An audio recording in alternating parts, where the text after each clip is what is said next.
You're live from New Delhi. You're watching DD India News, India's Voice to the World. I'm Lipakshi Khurana. Coming up in the next hour. US judge says probable cause exists to hold Trump administration in contempt for violating deportation order.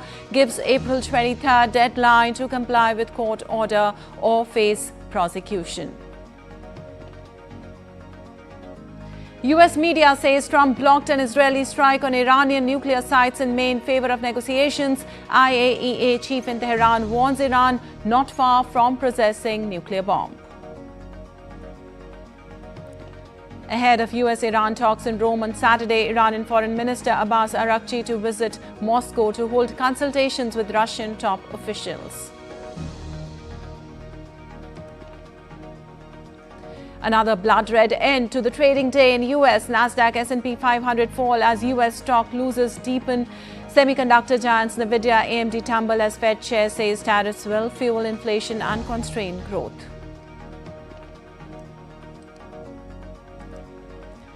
Favourites bite the dust as Real Madrid and Bayern Munich exit Champions League. Arsenal drops Real while Inter Milan pips Bayern to enter semi-finals.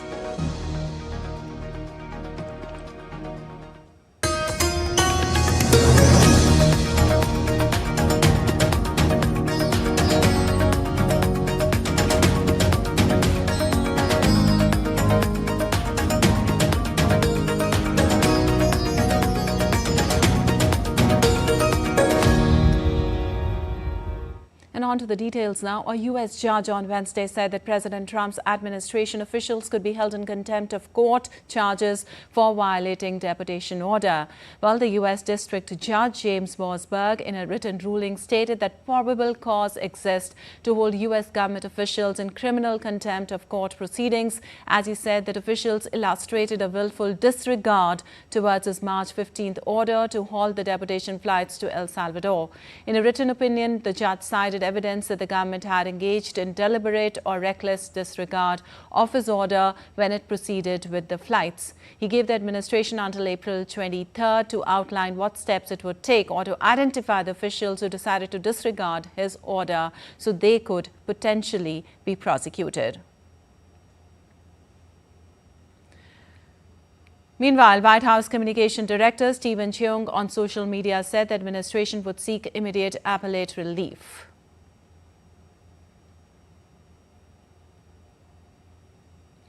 Well, the White House criticized Senator Chris Van Hollen's visit to El Salvador to support Kilmer Abrego Garcia, a wrongly deported man. White House spokesperson Caroline Leavitt claimed Garcia had MS-13 ties and warned he would be deported again if he returned to the U.S. Today, we have officially learned Democrat officials still refuse to accept the will of the American people. Maryland Democrat Senator Chris Van Hollen rushed to Dulles Airport this morning to fly to El Salvador, potentially using taxpayer dollars, to demand the release of deported, illegal, alien MS-13 terrorist. The Democrats and the media in this room have continually and wrongly labeled Kilmer Abrego Garcia as a Maryland father. There is no Maryland father. Let me reiterate. Kilmer Abrego Garcia is an illegal alien, MS-13 gang member and foreign terrorist who was deported back to his home country.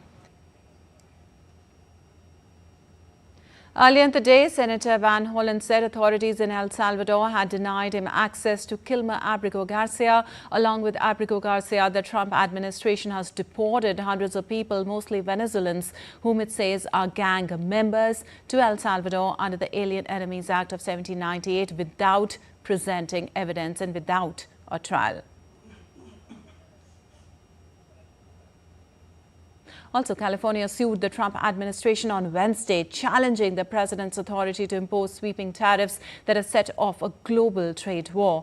The lawsuit, which was filed in the U.S. District Court for the Northern District of California, seeks to block Trump's sweeping tariffs on foreign trading partners, accusing him of abusing his power, inflicting financial harm on the state and the nation. Democrats asked a judge to bar the Department of Homeland Security and Customs and Border Protection from enforcing the tariffs. The act enables enables a president to freeze and block transactions in response to foreign threats, but doesn't allow the president to adopt tariffs, the suit says. California's move follows rapidly changing tariff plans by the Trump administration. The lawsuit also argues that enacting such tariffs require approval from the Congress. And Debindu Mondal joins us from Delhi for more on this. Well, Debindu, a U.S. judge, as you know, has said that Trump's administration officials could be held in contempt of the court charges for violating the deportation order. How serious are the legal consequences, as this is a very legal rarity also? Well, Lipakshi, good morning. Of course, this comes at a time when the Trump administration has been taking strong steps with regards to the immigrations and the immigrants in the United States. So, of course, the Trump administration, the second, in fact, the time when it came to power, has been taking these strong measures. And this, in fact, is one of the rarest cases when a judge is holding the U.S. president's administration in contempt of not following the court's order. And this is typical of Donald Trump's, administration and how he functions. Of course, the White House spokesperson did say that they will appeal the order, but the judge seems that he's not going to budge down, and he's going to take strong action against the officials who did not follow the order of the court, which said that these accused, which the Trump administration is saying that they are member of a Venezuelan gang, has been deported to El Salvador. And despite the judge's order to not deport them and to give them a fair trial, has not been followed. The Trump administration, ever since it came to power, have been showing strong measures in order to ensure that all the illegal immigrants that have come into the United States are deported at the earliest. And we have seen planes carrying these illegal, quote unquote, illegal immigrants in the United States being taken to different parts of the world and being deported. So, of course, so was this particular case where these accused Venezuelan gang members were being deported to El Salvador. But however, there were some appeals made to the U.S. court, and the judge did say that they should be given a free trial. But given the fact that the Trump administration did not comply with the orders of the court, now the court seems to be taking strong measures to, in fact, ensure that there is a contempt proceedings against the officials that did not follow the orders of the court. And the court did clearly say that to identify the officials who did not abide by the court's order. And therefore, this case is going. In fact, in the next one and a half weeks' time, the court will take a follow-up on this case, and therefore there could be some heads rolling down in the Trump administration, because the judge, in fact, even the Supreme Court judge did say of the United States did say that the Trump administration in fact had spoken about impeaching the judge, and the High Court, in fact, the Supreme Court Chief Justice of the United States did say that this is something which is very wrong of the Trump administration to do that, right? They should be taken. The Trump administration should take the court orders seriously. Absolutely. Also, Debindu, on the other hand, if you see Trump's tariffs face other legal challenges from California and other states, what can we expect on the road ahead there? Well, again, on this particular issue as well, the Trump administration is very, very adamant on the decisions that it has taken ever since it has come to power, and the Trump tariffs is also being looked at one of the decisions that the Trump administration has taken, which they are not going to budge. However, the 90 days pause we have seen for most of the countries, but then with respect to China, we do see that the tariff war has just begun. And, both China as well as the United States are throwing tariffs on each other. Every day the tariffs changes. So, of course, this is a tough time that the Trump administration could face with regards to the legal hurdles and the legal challenges in different courts of the United States, given the fact this administration, the second administration of Donald Trump, has been taking some strong measures with regards to how he wants to govern the United States. And, remember his slogan that he keeps giving, that make America great again. And he says all these steps are being taken to achieve that path. So, of course, you'll see much more, stronger measures from the Trump administration coming in the coming days. And these court hurdles for him will keep going on. All right. Also, Dependu, if we talk about the ripple effects, what could be the ripple effects, both legal and political, beyond this specific order? Could it open the door to further legal challenges? Well, Lipakshi, as I said, there have been many instances where the people have been going against the order of the Trump administration and moving the courts, as we have been witnessing in several other cases. But having said this, but Donald Trump is not going to budge down, and he will be taking those decisions because he has the support of the Senate as well as the Congress. So therefore, he has come back to power with a very big mandate this time around. So therefore, he knows clearly that he has the support of his party. He has the support of the Senate, the U.S. Congress, and therefore, these legal hurdles, he feels that he will be able to overcome with the support of his party, his colleagues, as well as the Senate and the U.S. Congress. So therefore, such more measures are going to come, and politically, of course, this is going to impact not just the United States, but also the world order. All right, Debyendu, thank you so much for all those insights. And moving on, Israel has expanded its military control in Gaza, converting 30% of the territory into a buffer zone. The Israeli military has achieved operational control over key areas and routes, striking 1,200 targets and conducting targeted eliminations. Well, Israel has proposed a 45-day ceasefire, which includes hostage release and Hamas disarmament. However, Hamas says its weapons won't be subject to negotiations. Israel continues to block humanitarian aid, citing it as pressure to prevent Hamas from using it as a tool. The International Court of Justice will hold hearings on Israel's humanitarian obligations towards the Palestinians. The situation remains dire on both the sides. Well, Israeli Prime Minister Benjamin Netanyahu is pushing to get hostages held in Gaza released. He met with his negotiating team and security chiefs to discuss the situation. According to his office, Netanyahu instructed his team to keep working towards securing the hostages' release. Meanwhile, the Israeli army released a video showing its troops operating in Gaza. Defense Minister Israel Katz said Israeli troops will stick around in the buffer zones they have created in Gaza, even if a peace deal is reached. This comes as efforts to revive a ceasefire agreement have hit a snag. Since restarting military ops last month, Israel has taken control of a big chunk of Gaza, pushing over 2 million people into smaller areas.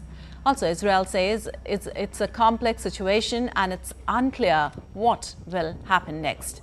The conflict has caused significant displacement and humanitarian concerns also.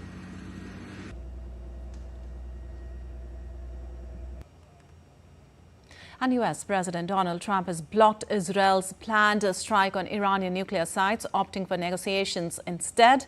According to the New York Times, Israel had planned to attack in May to set back Iran's nuclear program by a year or more. Trump decided to pursue diplomacy after months of debate.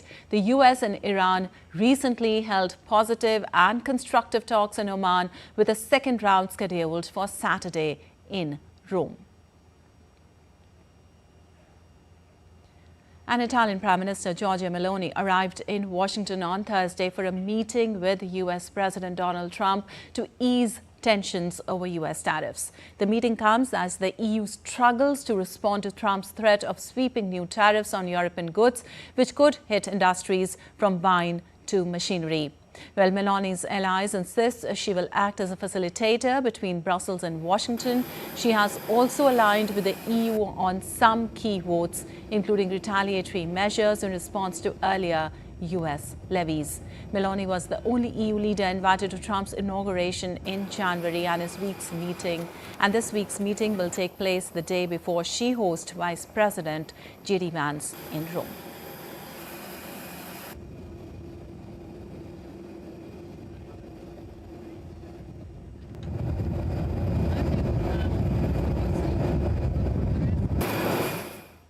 And still to come in DD India News.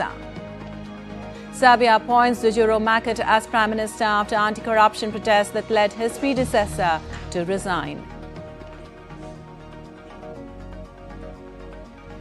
Peru enforces solo motorcycle riding to curb crime. And New York International Auto Show celebrates its 125th year.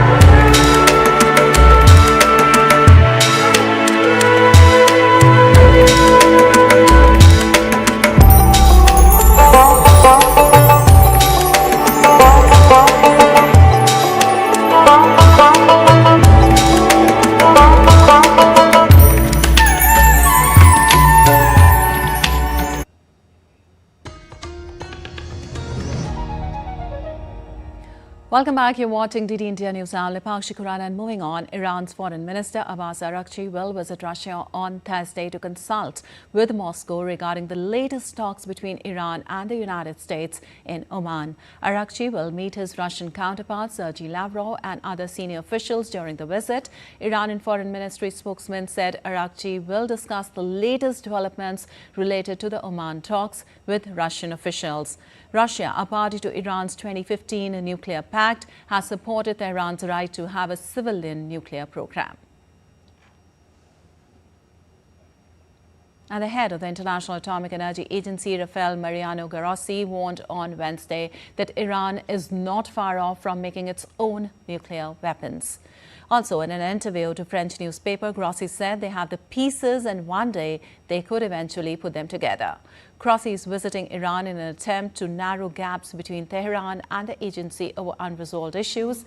The IAEA chief met with Iranian Foreign Minister Abbas Araghchi in Tehran on Wednesday ahead of a planned second round of talks between Iran and the United States in Rome on Saturday.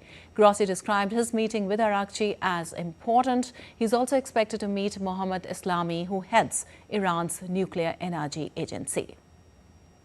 And after U.S. Special Envoy Steve Witkoff demanded Iran to completely halt its uranium enrichment as part of an nuclear deal, Iran's Foreign Minister Abbas Araghchi responded aggressively, saying Iran's enrichment of uranium as part of its nuclear program was non-negotiable. Ahead of second round of talks in Italy this weekend on nuclear program, both United States and Iran have toughened their stances. Iran's Foreign Minister Abbas Araghchi asserted on Wednesday that Tehran's right to enrich uranium is not negotiable. What is certain is that Iran's enrichment is a real, accepted and factual matter, and we are prepared to build confidence regarding potential concerns, but the principle of enrichment is non-negotiable. U.S. top negotiator Steve Witkoff maintained Tehran must stop and eliminate its nuclear enrichment to reach a deal with Washington. In his post on X, Witkoff wrote, "A deal with Iran will only be completed if it is a Trump deal. Any final arrangement must set a framework for peace, stability and prosperity in the Middle East, meaning that Iran must stop and eliminate its nuclear enrichment and weaponization program. It is imperative for the world that we create a tough, fair deal that will endure, and that is what President Trump has asked me to do." Amid ongoing row, Kremlin said Wednesday that Russia was ready to do everything in its power to help find a diplomatic resolution to the standoff between the United States and Iran over Tehran's nuclear program. So where are Iran's nuclear facilities? Natanz houses facilities including 2 enrichment plants. the vast underground fuel enrichment plant FEP and the above-ground pilot fuel enrichment plant PFEP. Fordo. On the opposite side of the Iranian city of Qom, Fordo is an enrichment site dug into a mountain and therefore probably better protected from potential bombardment than the FEP. The 2015 deal with major powers did not allow Iran to enrich at Fordo at all. Isfahan. Iran has a large nuclear technology center on the outskirts of Isfahan, its second largest city. It includes the fuel plate fabrication plant, FPFP, and the uranium conversion facility, UCF, that can process uranium into the uranium hexafluoride that is fed into centrifuges. Kondab. Iran has a partially built heavy water research reactor originally called Arak and now Kondab. Under the 2015 deal, construction was halted, the reactor's core was removed and filled with concrete to make it unusable. Iran has informed the IAEA that it plans to start operating the reactor in 2026, when the 2015 UN resolution expires on October 18, 2025. Also, the resolution provided for a snapback clause, which allowed impositions of sanctions in case Iran restarted work on the reactor. However, with the expiry of the 2015 resolution in October, the opportunity to trigger the snapback clause ends. But Trump has directed his UN ambassador to work with allies to reintroduce sanctions on Iran in case the ongoing talks fail. If the parties cannot resolve accusations of significant non-performance by Iran, this process can be triggered at the 15-member United Nations Security Council. But as talks continue, both sides have described the talks as positive. Iran's Supreme Leader Ayatollah Ali Khamenei too had voiced satisfaction with the recent talks with the United States. However, ahead of the second round of talks, a tough stance from both sides has cast a doubt on the outcome of the talks. Fuzail Ahmed's report for DD India. And US President Donald Trump said there had been big progress on negotiating tariffs with Japan on Wednesday after he met the Japanese envoy Ryoshi Akazawa at the White House. Trump, in a social media post, said, and I quote, "A great honor to have just met with the Japanese delegation on trade, big progress," unquote. U.S. Treasury Secretary Scott Bessent and Commerce Secretary Howard Lutnick also participated along with other officials. Speaking to reporters, Akazawa said the parties had agreed to hold a second meeting later this month and that Trump had said getting a deal with Japan was a top priority. He added that Trump's administration wants a trade deal within the current 90-day freeze on reciprocal levies. And Serbia's parliament on Wednesday approved Đuro Makić as prime minister following months of anti-corruption protests that led his predecessor to resign. The vote was a formality since the Serbian Progressive Party of populist President Aleksandar Vučić has a majority of 156 deputies in the 250-seat parliament. Opposition parties had demanded a transitional government prior to elections due in 2027, which Vučić and his allies rejected. The new government will have 31 ministries, 22 of whom served under former Prime Minister Miloš Vučević, who's resigned amid protests that began in November following a roof collapse at a train station in Novi Sad. Daily rallies led by students spread across Serbia and became the biggest challenge in Vučić's 12-year-long rule, with protesters denouncing widespread corruption and incompetence.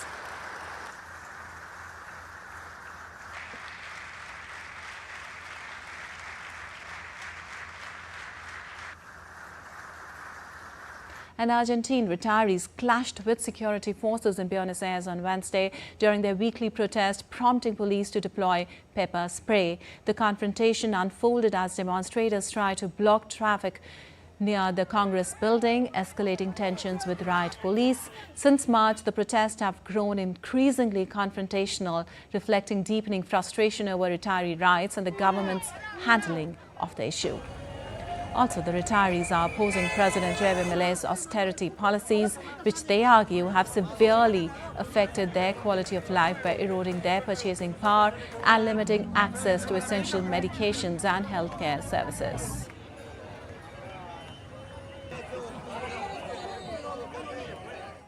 And moving on, judges at the UK Supreme Court have unanimously ruled that a woman is defined by biological sex under equalities law. Britain's highest court ruled on Wednesday that only biological and not trans women meet the definition of a woman under equality laws. It marks the culmination of a long-running legal battle which could have major implications for how sex-based rights apply across Scotland, England and Wales. The decision confirms that single-sex services for women such as the refugees, hospital wards and sports can exclude trans women, clearing up legal ambiguity. In the United States, legal challenges are underway after President Donald Trump issued executive orders that include barring transgender people from the military service.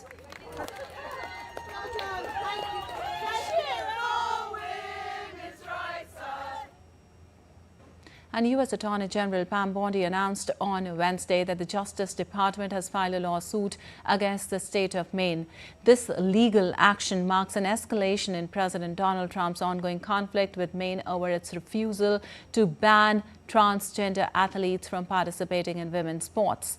The lawsuit alleged Maine of violating Title IX by allowing transgender female athletes to participate in girls' and women's sports in the state.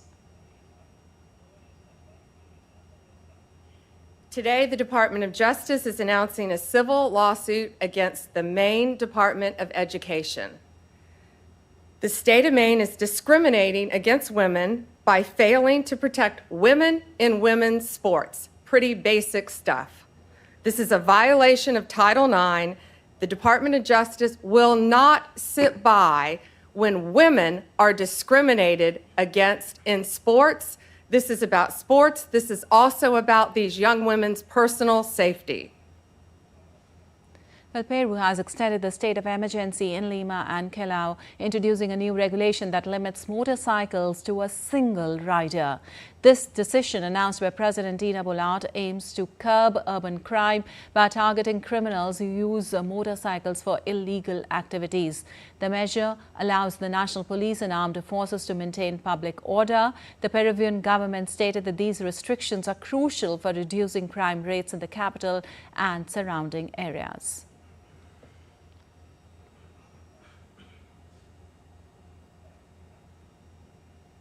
And moving on, Nepal police have confiscated a large quantity of shaligram stones in Mastang. The collection of large amounts of shaligrams is prohibited in Nepal. The area police office in Mastang seized 894 kg of shaligram stone packed in 34 white sacks from a vehicle headed to Jomsom. The stones were handed over to the Annapurna Conservation Area project in Pokhara for investigation. A priest from the Shaligram temple in Gandaki province stated that shaligram stones are fossilized stone or ammonite collected from the riverbed and banks of the Kali Gandaki, a tributary of the Gandaki River. Revered by Hindus as sacred symbols of Lord Vishnu, these stones hold deep spiritual value.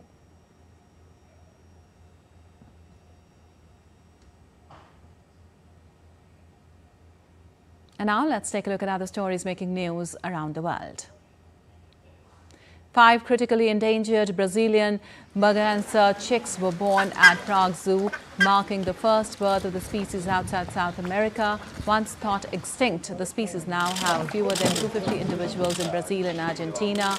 Prague Zoo aims to expand breeding efforts across Europe ahead of a future reintroduction to their native habitat.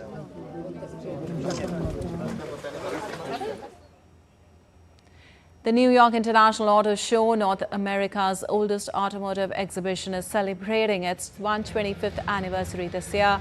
Show President Mark Scheinberg reflected on the event's remarkable history and enduring impact on the car industry. Scheinberg highlighted electrification, connectivity and self-driving technology as key trends gaining attention at this year's show. The show opens to the public on April 18th and runs through April 27th. A new theatrical version of F. Scott Fitzgerald's The Great Gatsby has debuted in London's West End and will be running until October 7, 2025. Starring James Moscato as Gatsby, the show invites audiences into the character's lavish Long Island world. Since its release 100 years ago, Fitzgerald's novel has sold over 30 million copies worldwide. As well as musicals, the book has been adapted for plays and movies.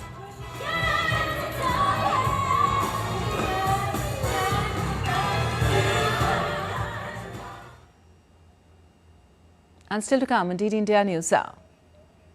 Amravati Airport inaugurated in Maharashtra, commercial flights operation to begin with Mumbai route.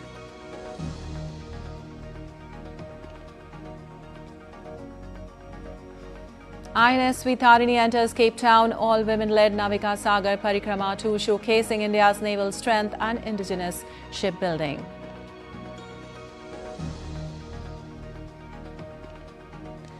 And 16-day-long cultural extravaganza kicks off in the vibrant city of Jodhpur with the Thinga Fest Carnival.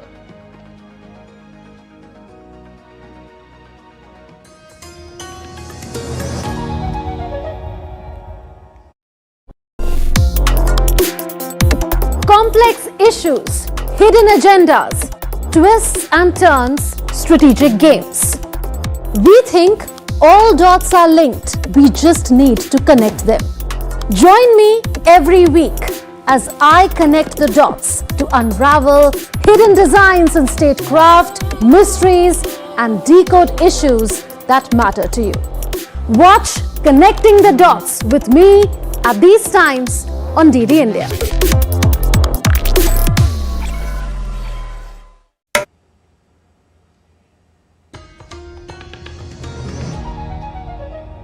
Welcome back. You're watching DD India News. I'm Lipakshi Kuran, and moving on, 86th Central Reserve Police Force Raising Day celebrations are being held today in Madhya Pradesh's Neemuch city. Home Minister Amit Shah is attending the event as the chief guest. The CRPF Day is celebrated every year on March 19th, as it was on this day in 1950 that the flag was presented to the force by the then Home Minister Sardar Vallabhbhai Patel. This year, the parade is being held on April 17th as part of extended celebrations. CRPF has played a strong role in many fronts, ranging from integration of princely states to internal security, counterinsurgency, terrorism operations, international peacekeeping, VIP security and disaster management. Well, today it is the largest and most decorated paramilitary force in the world.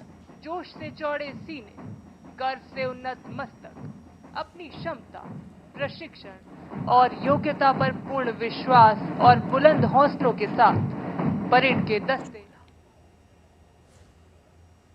Well, Defence Conclave 2025 Force of the Future will be organised in New Delhi today, where Defence Minister Rajnath Singh will deliver the keynote address. The conclave promises a full day of high-octane discussions, insights and policy-oriented brainstorming on the dynamic transformation of India's defence sector.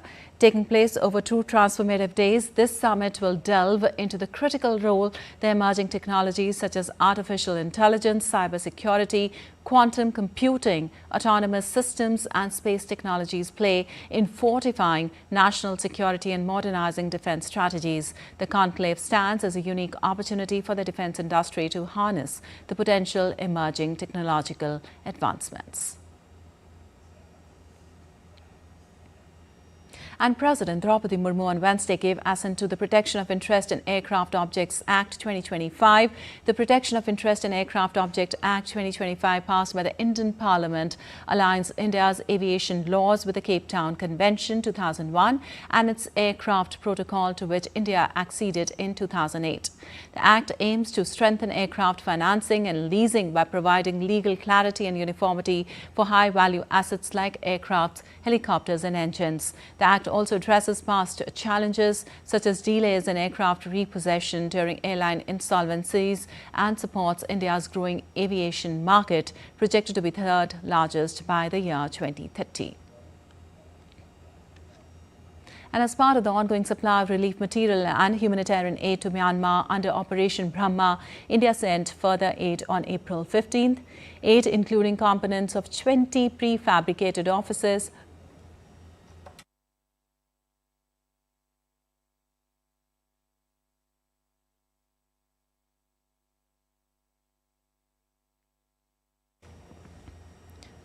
Well, the components of 20 prefabricated offices weighing approximately 15 tons were dispatched by IAFC-17. The structures will be used as temporary offices for various ministries in Naypyidaw. Further, 2 IAFC-17 were deployed to bring back doctors and personnel of 60 para-field hospital post-de-induction. The 200-bedded field hospital has successfully provided treatment of 2,519 patients over the past 2 weeks. Under Operation Brahma, India was the first responder to the earthquake in Myanmar on 28 March and has provided relief supplies of approximately 750 metric tons, including essential medicines, food grain, etc.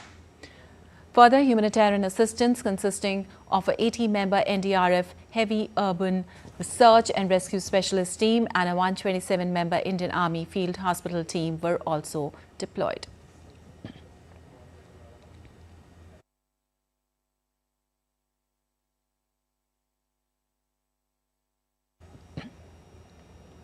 Well, the Amravati Airport was inaugurated on Wednesday, marking the arrival of the first commercial flight from Mumbai to Amravati, as well as the takeoff of Air India's Flying Training Organization or FTO demonstration flight. The airline will operate regular commercial flights between the two cities on Monday, Wednesdays and Fridays, while the school, which will come up in the 5 to 6 months, will produce around 180 pilots every year and will have at its disposal 34 aircraft for training. On the occasion, Union Aviation Minister Ram Manohar Naidu said that this pilot training school will be the largest in Southeast Asia and will put the city around 150 kilometers from Nagpur on the world map. Naidu added that while there were only 74 airports in India in 2014, the number of airports has gone up to 159 in 2025.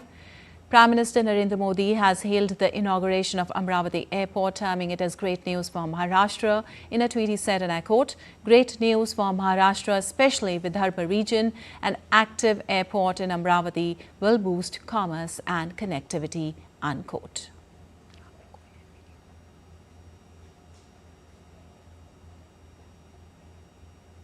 And India reached a significant milestone in railway infrastructure on Wednesday with a successful breakthrough of tunnel number 8 in the Rishikesh-Karnaprayag railway project. The tunnel boring machine has made it through the longest transportation tunnel T8 in India, which is 14.58 kilometers long on Wednesday.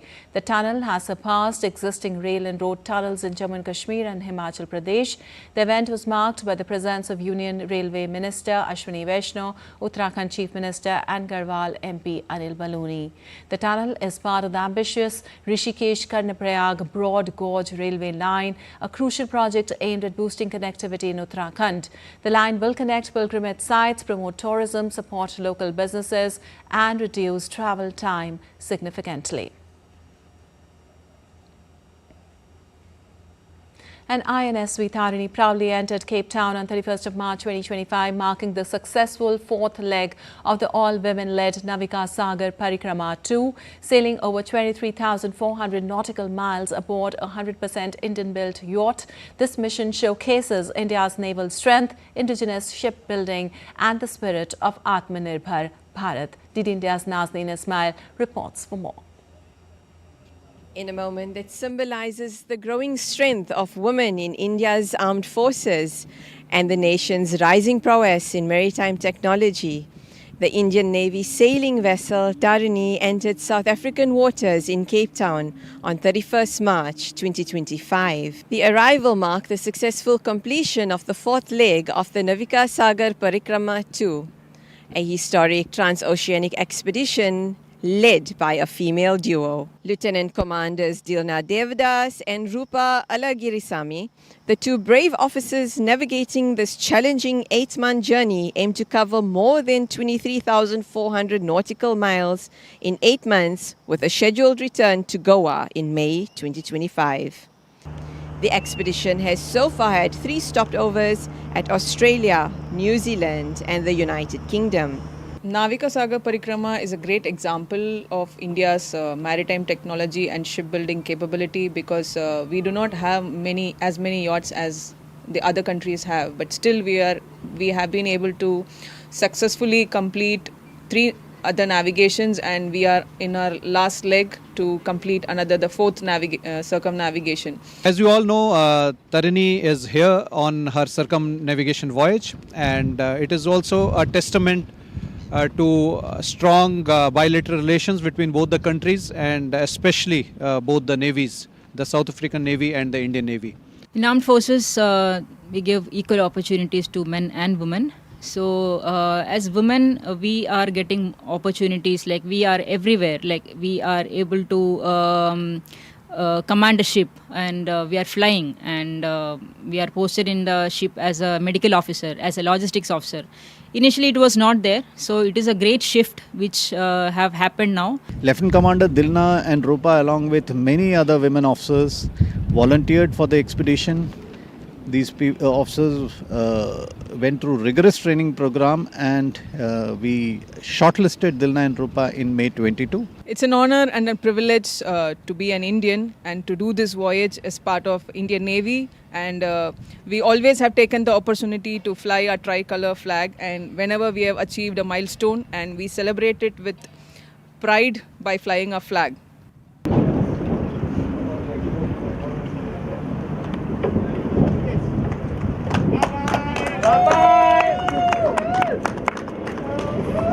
Sail safe!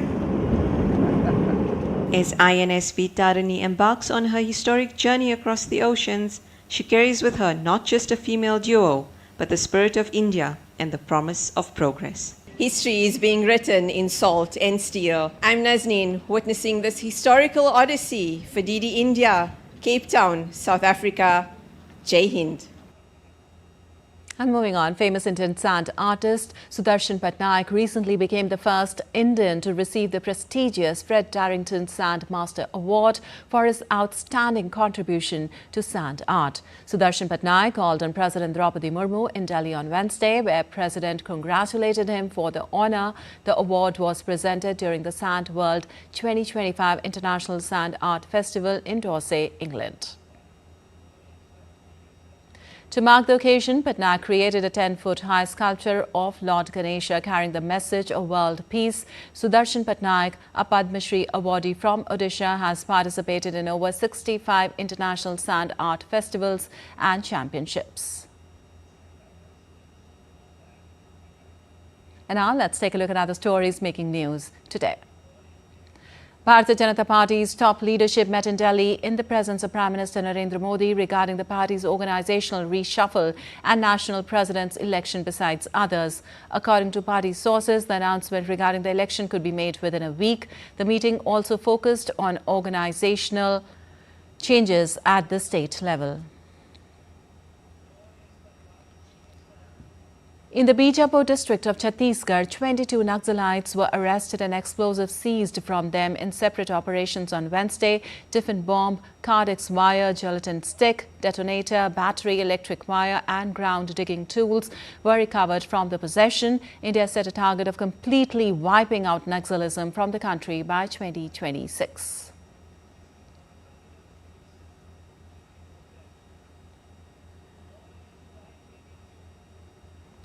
The Delhi government has adopted a zero-tolerance policy on arbitrary fee hikes in schools and harassment of parents and students.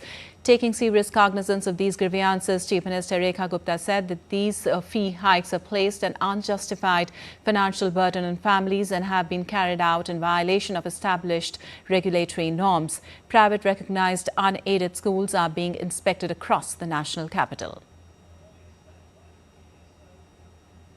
The vibrant city of Jodhpur came alive with the Dhinga Carnival as the 16-day-long cultural extravaganza kicked off on Wednesday.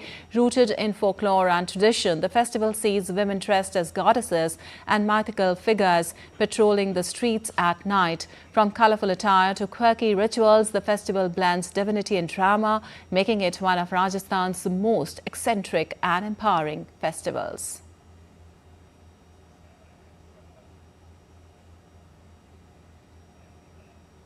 And still to come on DD India News Hour. WTO slashes 2025 trade growth forecast figures, warns of economic turbulence ahead.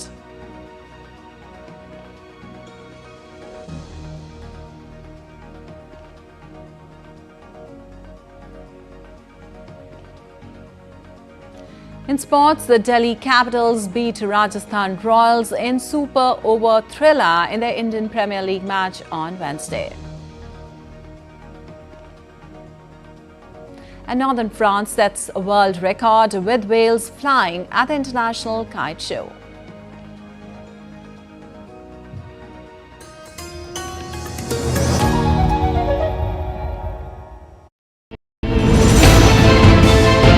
Geopolitics and trade deals.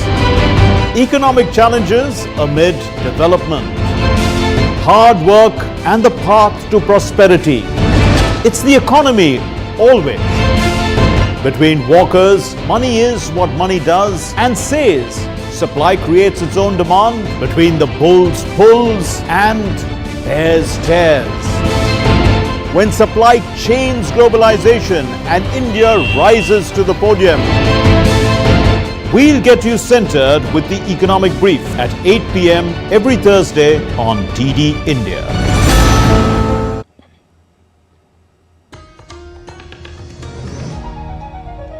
Welcome back. You're watching DD India News. I'm Lipakshi Khurana, and on to some business news now. The World Trade Organization has slashed its forecast for global trade this year amid the turbulence over the sharp spike in U.S. tariffs and consequent uncertainty that has battered market sentiments and stock indices.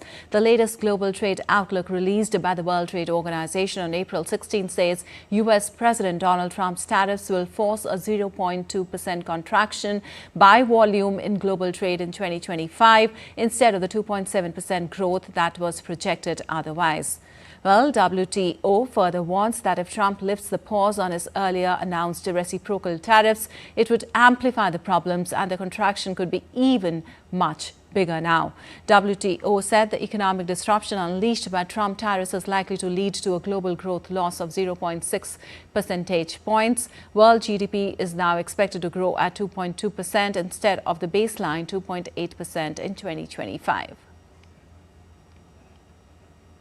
And U.S. stocks took a nosedive on Wednesday, with the Dow Jones plummeting 699.57 points to 39,669.39. The S&P 500 dropping 120.93 points to 5,275.70, and the Nasdaq Composite falling 516.01 points to 16,307.16.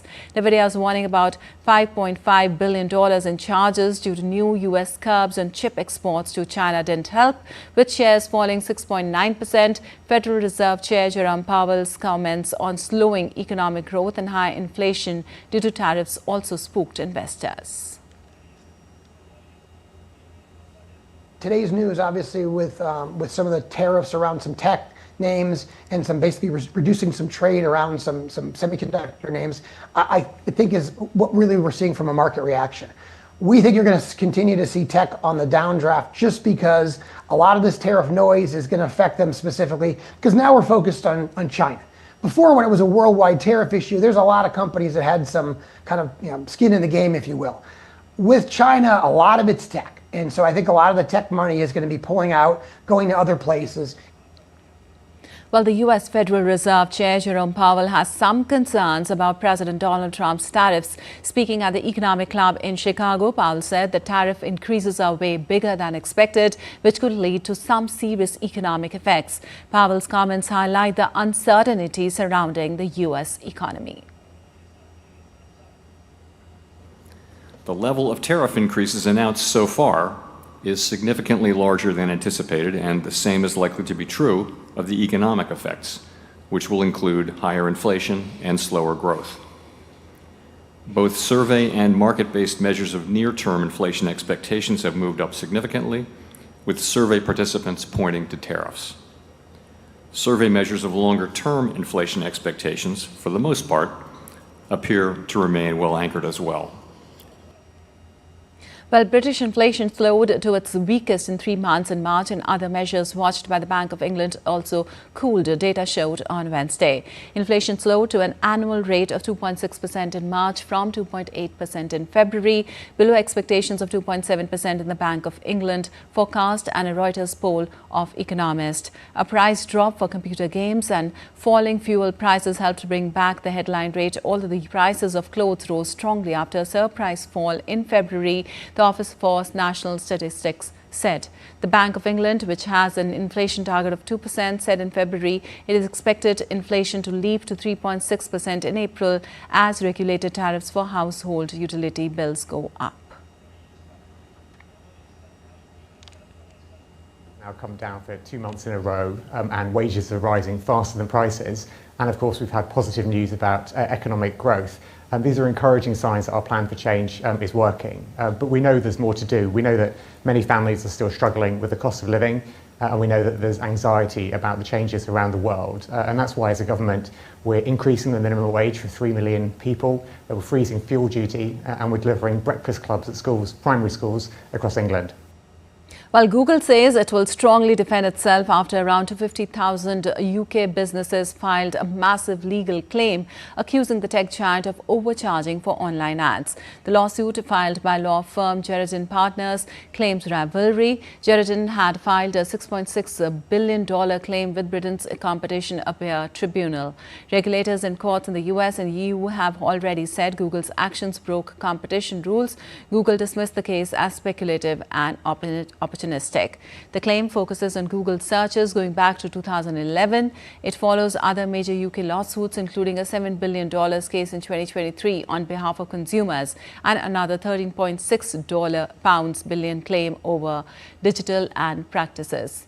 Both are still in progress. Meanwhile, UK regulators are still investigating Google's dominance in the search market. If found too powerful, Google could face stricter rules under new UK laws. Similar to the EU's new Digital Markets Act, which can impose large fines on tech giants like Google, Apple and Meta. While you're watching TT India News, our time now for some sports news. Arsenal staved off Champions League holder Real Madrid and its rich history of unlikely comebacks to snatch a 2-1 victory on Wednesday night and reach the semi-finals with a superb 5-1 aggregate triumph.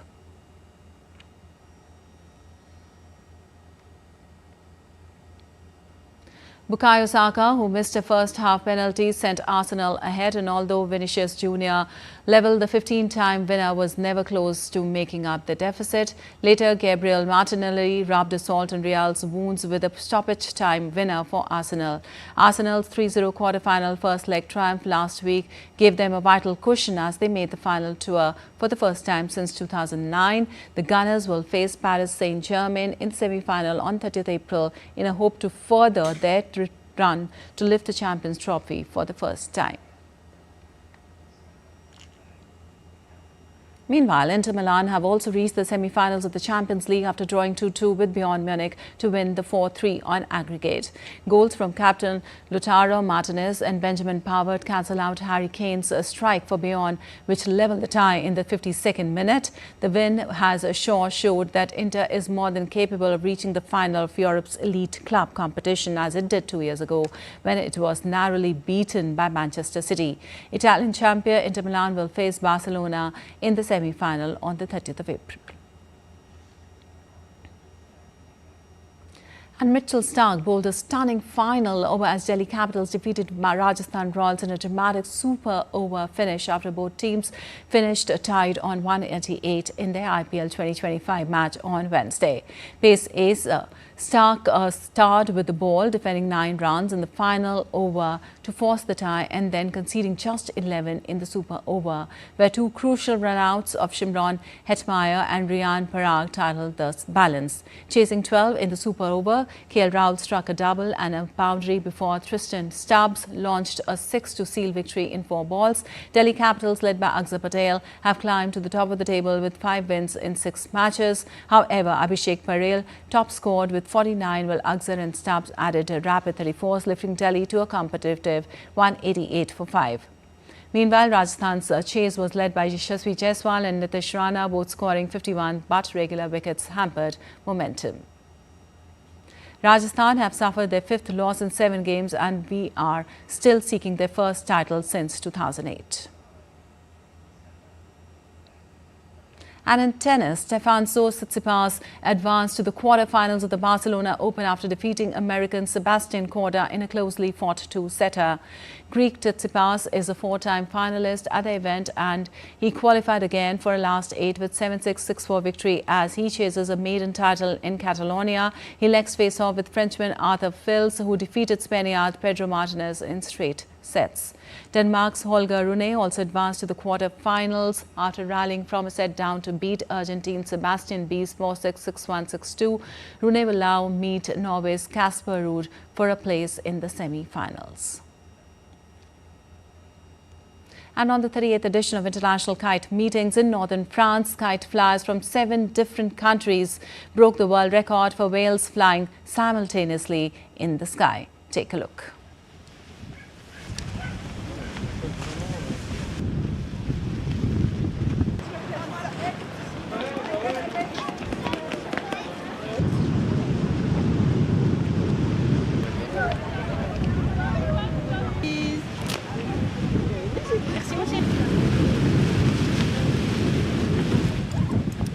Oui, c'est une bonne idée. Reste bon. Ouais, c'est bon, c'est bon.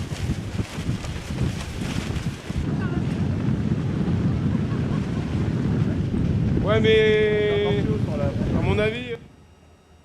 All right, that's all for this edition of DD India News Hour, but let us know your thoughts on the news of the day. For those on the go, you can get all the latest news and updates from India and across the world on the DD India mobile app. The app is available on both Android and iOS platforms. Scan the QR code on the screen to download now. Well, we'll be back with more news as it breaks here on DD India. I'm Vipakshi Khurana from all of us here in Delhi. Thanks for watching DD India News Hour.